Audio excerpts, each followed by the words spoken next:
সরকারের কর্মকাণ্ড নিয়ে জনমনে ধোঁয়াশার সৃষ্টি হয়েছে বলে মন্তব্য করেছেন বিএনপির ভাইস চেয়ারম্যান আহমেদ আজম খান।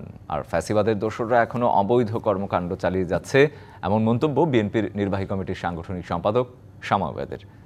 দুটি আলাদা অনুষ্ঠানে এসব কথা বলেন তারা। দুপুরে টাঙ্গাইলের বাসাইলে বর্ধিত সভায় আহমেদ আজম খান আরও বলেন, যারা জাতীয় নির্বাচনকে বিলম্বিত করতে চায় তারা 5ই আগস্টের গণ অভ্যুত্থানের সাথে বেইমানির চেষ্টা করছে।